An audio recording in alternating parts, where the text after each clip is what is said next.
Graça e paz a todos e todas que estão escutando esse podcast nas vésperas da Semana Santa, na véspera quando a gente memoriza, lembra da paixão de Jesus Cristo.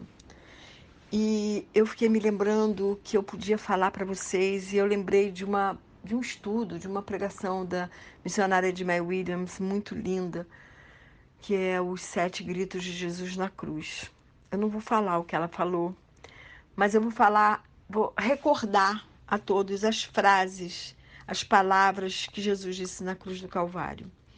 Primeira frase está lá em Lucas 23:34, que diz: Pai, perdoa-lhes, porque eles não sabem o que fazem. Naquele momento de maior humilhação de Jesus, de maior agonia, vamos lembrar que, assim, quando colocam aquelas fotos ou aquela cruz com Jesus pregado, tá lá com um paninho, não sei como é que se chama aquilo, cobrindo os órgãos genitais de Jesus. Só que não, na verdade ele ficou nu. Os algozes de Jesus foram tão cruéis que humilharam ele a esse ponto, deixando ele nu naquela cruz. E nu significa desprotegido, vulnerável. E Jesus estava ali naquele momento de muita, muita humilhação, de muita agonia. Mas ainda assim ele ora pelos seus algozes. E ele pede ao Pai para que eles sejam perdoados, porque eles não sabiam o que estavam fazendo, e não sabiam mesmo. Sabe por quê? Eles não sabiam que a cruz era a vitória de todo aquele que crê. Todo aquele que aceita Jesus como seu único Senhor e Salvador tem a sua vitória na cruz do Calvário. Jesus foi humilhado para nos ter para a eternidade com Ele. Há uma discussão tão inútil que eu a vida inteira ouvi. Quem matou Jesus? Foram os judeus? Foram os romanos? Nem os judeus, nem os romanos. Quem matou Jesus fui eu. Quem matou Jesus foi você. Quem matou Jesus foi toda a humanidade com seus pecados e transgressões. Nós matamos Jesus. Jesus foi para aquela cruz para que os nossos pecados pudessem ser remidos, para que o sangue dele pudesse nos cobrir e nos justificar.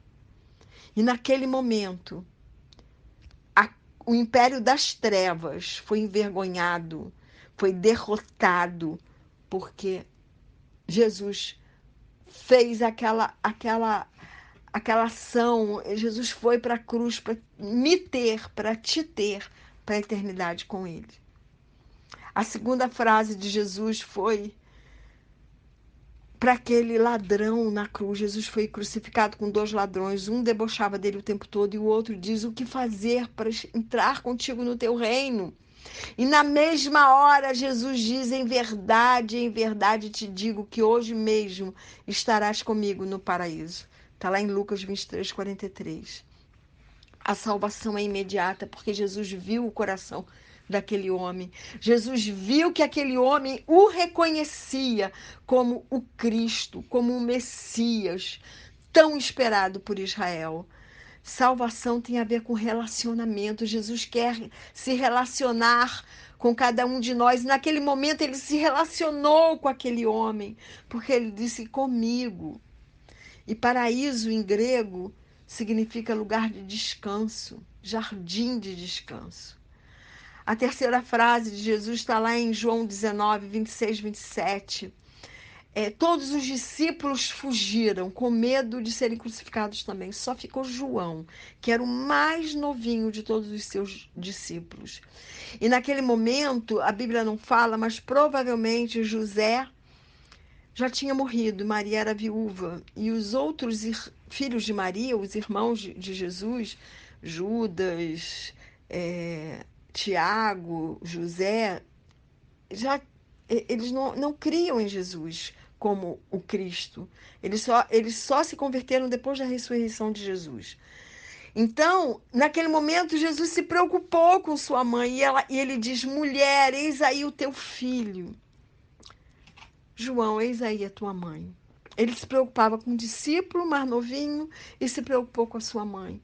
E ele deu um para o outro, porque mesmo na agonia, mesmo naquele momento de tanta humilhação, ele pensou na sua mãe, ele pensou no seu discípulo.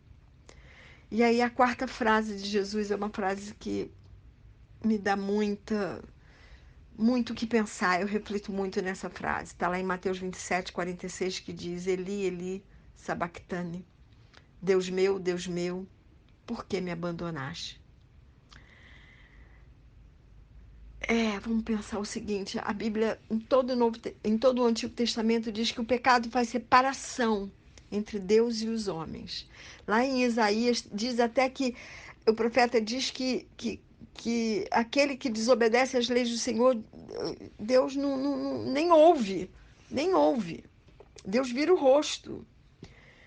E naquele momento da cruz do Calvário, todos os meus pecados, todos os pecados de toda a humanidade caíram sobre Jesus. Jesus, naquele momento da cruz, ele soube o que é roubar, ele soube o que é matar, ele soube o que é adulterar, ele soube o que é mentir. Aí você pode fazer toda a lista de pecado. Todos os nossos pecados caíram sobre Jesus. E naquele momento, ele sentiu a separação do Pai, a separação com o seu Pai, por causa de todo o pecado da humanidade. E eu tenho certeza absoluta que a maior dor de Jesus não foram os cravos em suas mãos, em seus pés, não foi a coroa de espinho, não foram as mais de 40 chibatadas, não foi nem a vergonha de ficar nu. O maior sofrimento, a maior dor de Jesus foi sentir pela primeira e única vez a separação dele com o seu Pai. O Deus Filho se separou do Deus Pai por minha causa, por sua causa. Quanta dor ele sofreu para nos ter com ele para a eternidade. Essa é a dimensão do amor de Jesus. Ele sabia que naquele momento Deus viraria as costas para ele, porque naquele momento ele se fez pecado por mim e por você. Por isso é que ele sabe de todas as nossas dores. Ele sentiu todas as nossas dores. Ele sentiu a dor física, a dor emocional, a dor espiritual. Por isso ele pode ser o nosso redentor, o redentor do nosso corpo, o redentor da nossa alma, o redentor do nosso espírito. A quinta está lá em João 19:28. Ele grita ali: eu tenho sede. Depois de 6 horas na cruz, é a primeira vez que Jesus fala a respeito do seu próprio sofrimento. Tenho sede. Desde o Getsêmani, em sua vigília solitária, sua vigília de oração, Jesus ali se debruça sobre tudo o que vai acontecer com ele. E ele diz, ele expressa a sua sede, mas a sede de Jesus é por nossa causa. Ele teve sede de mim, ele teve sede de todos os pecadores de todos os tempos. Ele teve sede de nos ter com ele teve sede do próprio Pai dele, que virou as costas por causa do nosso pecado. Um soldado quis anestesiá-lo. Deu lá uma bebida que ele recusou. Ele recusou a anestesia porque ele tinha que beber o seu cálice de sofrimento até o fim. Jesus teve sede. Jesus teve sede por nossa causa. E sede é tão ruim sentir. Aquele soldado que deu vinagre para Jesus, porque teve um outro que deu algo que não era anestesia, deu vinagre, amenizando sua sede. Aquele soldado romano estava rompendo as regras do Império Romano. Todas as vezes que nos aproximamos de alguém para matar sua sede, estamos matando a sede de Jesus. Ele diz isso lá em Mateus 25, quando ele disse: tive sede, tive fome e tive sede, e me deste de beber. Todas as vezes que a gente mata a sede de alguém, que a gente mata a fome de alguém, a gente está matando a fome e a sede de Jesus. Mas agora, o que nós temos que nos preocupar é matar a sede do mundo, porque o mundo tem sede de Jesus. A sede do Evangelho, a sede de água pura. O mundo está bebendo água de poço, água suja, água de lama. E nós temos que apresentar ao mundo as águas cristalinas do Senhor Jesus. Porque só Ele tem as águas que podem matar a nossa sede. Ele diz isso para aquela mulher samaritana: só eu tenho as águas cristalinas que vai matar a sua sede. E nós conhecemos essa água, então nós temos que apresentar ao mundo essa água cristalina, porque o mundo está bebendo água suja, que não sacia nunca a sede. Mas a sexta frase é a frase que eu mais amo de todas elas. Está lá em João 19:30.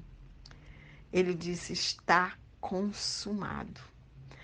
Como eu já falei, o pecado faz separação de nós, do pecador, com Deus Pai. Porque Deus é santo, totalmente santo, e não pode ficar junto com o pecador, junto com o pecado. Ele quer trazer o pecador para ele, mas precisava do sangue de Jesus para nos cobrir, para nos levar para o reino do Filho do seu amor, para o reino de luz que ele quer nos levar. E quando Jesus diz está consumado, ele está dizendo: está pago. Eu paguei, Pai, eu paguei todo o pecado da humanidade. Eu bebi esse cálice amargo e doloroso até o fim. Eu consegui sentir pela humanidade toda a sua dor. Toda a dor da separação do Pai por causa do nosso pecado, desde lá do Éden. Quanta tristeza Deus sentiu quando Adão e Eva pecaram. Quiseram provar da única árvore que não era para provar, que era a árvore do conhecimento do bem e do mal, porque Deus queria que o homem e a mulher permanecessem inocentes. Mas Adão e Eva, enganados pelo diabo, quis ser igual a Deus, quis conhecer o bem e o mal como Deus conhece. E, portanto, perderam o paraíso. Tem gente que diz: claro que eu vou para o céu, eu não matei, não roubei. Adão e Eva também não roubaram, não mataram, mas eles desobedeceram. E a desobediência tem consequência. Mas o Pai enviou seu único filho para que o sangue dele pudesse nos cobrir. Quando o Pai me olha, ele não vê todas as vezes que eu pequei, ele não vê todas as minhas sujeiras, ele não vê todas as minhas transgressões, ele vê o sangue de Jesus que está me cobrindo. Porque um dia eu aceitei Jesus como meu Senhor e esse sangue passou a me cobrir. Então, ali naquela cruz, Jesus grita a nossa vitória no meio da sua dor. Está consumado. Eu já paguei todos os pecados da Sandra. Eu já paguei todos os pecados da humanidade. Está pago. Está consumado. Agora a humanidade tem ali a alforria. Não são mais escravos. Não são mais escravos do pecado. E a sétima frase que Jesus diz naquela cruz é: Pai, nas tuas mãos entrego o meu espírito. Está lá em Lucas 23, de 44 a 46. Jesus, na hora da sua morte, expressou toda a sua vida. A primeira palavra que Jesus falou naquela cruz foi: Pai, perdoa-lhes, eles não sabem o que fazem. E a última foi isso: Pai, nas tuas mãos entrego o meu espírito. Jesus tinha nascido para ir para aquela cruz. Jesus sabia o tempo todo qual era a sua missão. E Jesus quis obedecer a Jesus até a morte e morte de cruz. Portanto,